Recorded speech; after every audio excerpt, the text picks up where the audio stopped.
This is a second video to follow up on the first video that I did on the topic of betrayal. Adjusting to betrayal involves three things. It's being aware of it, making a decision, and then accepting it.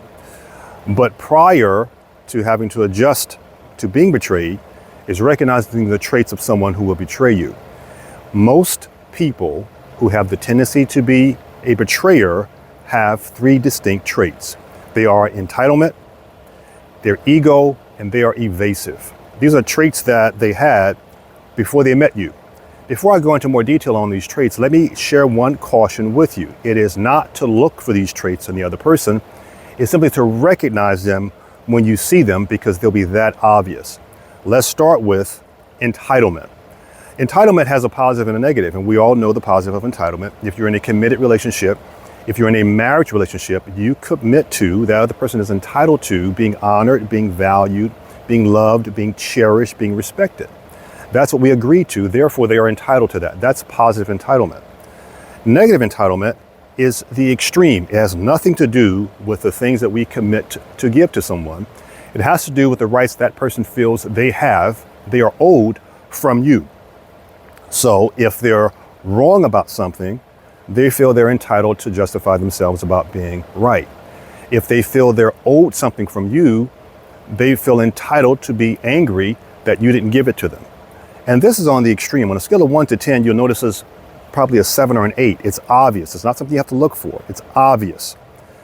Second trait is their ego. Ego has a positive and a negative. You have to feel good about yourself. You have to feel positive about yourself. You have to have pride in yourself because of who you are.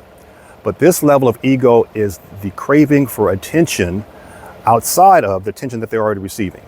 What they receive is not good enough. They need to have more. Therefore, they dress a certain way. When you go out with them, you can tell they like the attention of others, even though they're with you. It doesn't matter whether it's a male or female. I'm going to go into more in detail on that in a moment. Let me give you the third. That is being evasive. That is clear to see. They're not direct. They communicate with you as if they're sending a text message. They don't give complete answers. They don't give direct answers. They don't give honest answers. They don't expose or show vulnerability when they have flaws, especially when they're wrong about something. Here's a story I want to share with you. Many years ago, in the 90s, when I first moved to Georgia, I've lived in 6 states, moved to Georgia to raise my kids here in Fayetteville. Not here in Fayetteville. I'm not in Fayetteville now. This is Sandy Springs. When I first moved to Georgia, there was a young woman who was watching my daughter. Her daughter was about the same age. She was married. By the time she started babysitting my daughter, she's alone with her husband. The story behind that, I have to share this one thing about the story. We were all in the same religion. Why do I share that? Because Christian religions, when something goes on in your life, everyone knows about it. Back to the story.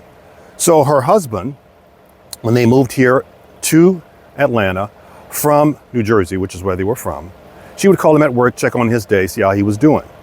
What she didn't know is that he was dating a man at his job.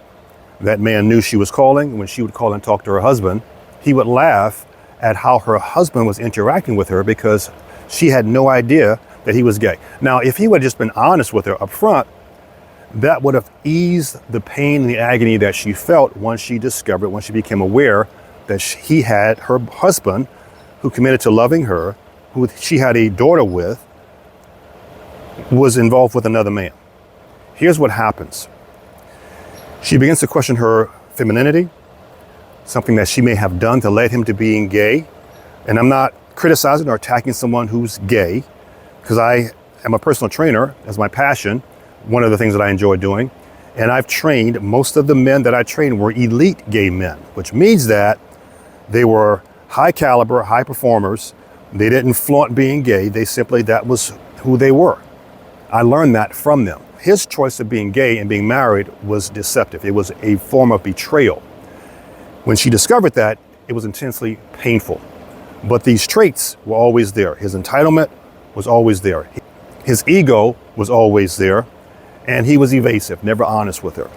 So if you're interacting with someone that has these three traits, they're entitled, which means that they have certain rights that they demand either from you or they demand from other people. They have to feel superior to other people. When you go out to eat, they have to feel superior to the person that's serving their food. Doesn't matter whether it's a male or female.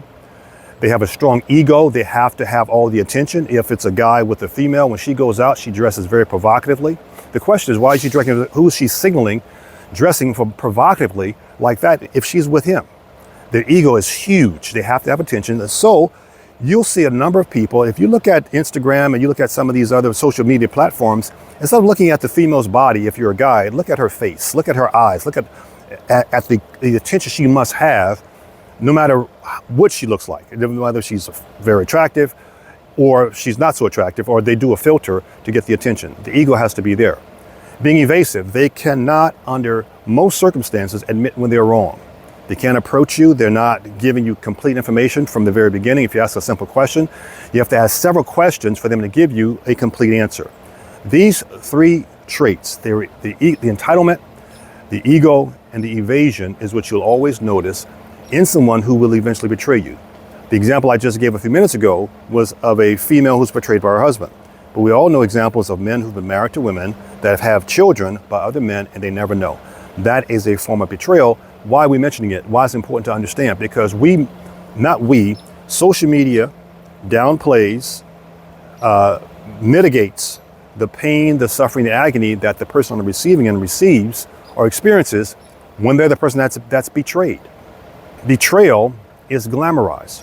It is not something that should be covered over or glossed over, because the person that's on the receiving end pays the price. They pay the price with trauma. They pay the price with carrying the pain over. Perhaps if they don't heal to another relationship, they become distrustful of other people that may have affection for them that don't deserve the distrust. They begin to look for things in other people that are not there. So I'm going to encourage you to pay attention to these three traits. You'll see it in anyone who has a betrayal tendency, actions. They're always there. They're entitled, they have a strong ego, and they're very evasive. Stay away from those type of people if you want a successful, flourishing, progressive, happy relationship. Share this with someone who may have experienced or be on the receiving end of betrayal, so that it helps them to heal. Also helps them to recognize the trait in someone else, not to look for it, because then mentally you'll begin to attract that same person.